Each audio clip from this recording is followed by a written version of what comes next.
Советот на општина Кавадарци денеска ја одржа 37-та седница во овој состав, а на дневен ред беа повеќе тековни и административно важни точки кои требаше да поминат на седницата со оглед на законитоста со која се судруваат истите.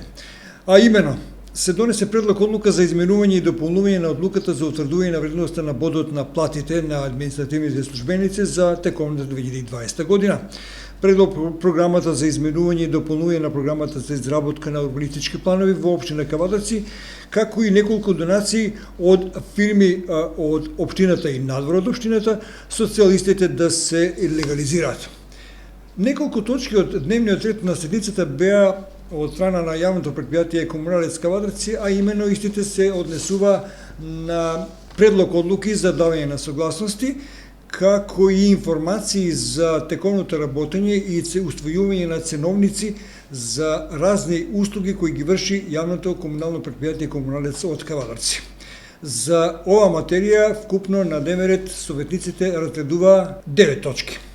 Неколку точки од дневниот ред на седницата на Советот на општина Кавадарци беа посветени на јавното претпријатие Паркинг Кавадарци, кој официјално започнува се работа од оваа сабота и истото ќе има неколку денови на адаптација од страна на вработените, односно на граѓаните и корисниците на јавните паркинзи во општина Кавадарци.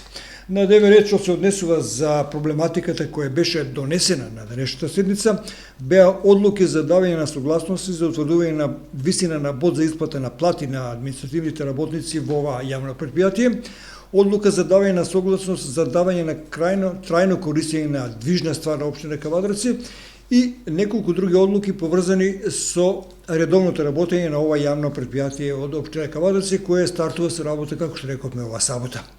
На дневен ред беа и други точки поврзани со претпријатијата кои се во надлежност на општина Кавадарци, а се однесуваат пред се на детската градинка Раде Поцева, основните училишта во општина Кавадарци, кои, како што рековме, се во рамките на ингеренцијата на општина Кавадарци. Во текот на оваа седница беше разгледана и усвоена предлог од програмата за одбележување на празникот на Лозарите Свети Трифун 2020 година, која е закажана за 14 февруари оваа година, како и неколку други материјали кои предизвикуваат значење за работа на општината. Еден дел од материјалите беа усвоени на самата седница, а за истото реагираа советниците од Општинскиот комитет на ВМРО ДПМН Кавадарци, чија советничка група побара во иднина да се доставуваат од страна на локалната самоуправа, односно администрацијата на оваа локална самоуправа, материјалите благовремено, како истите би ги прочитале, односно биле подготвени за седницата. За ова, исто така и од името на советничката група на Социјалдемократскиот сојуз, се произнесе и представникот на оваа советничка група, Лазар Тирманџов, кој исто така рече дека во иднина добро би било материјалите да ги имаат нешто порано од текот на седницата. Инел го носи најбрзиот оптички интернет до вашиот дом.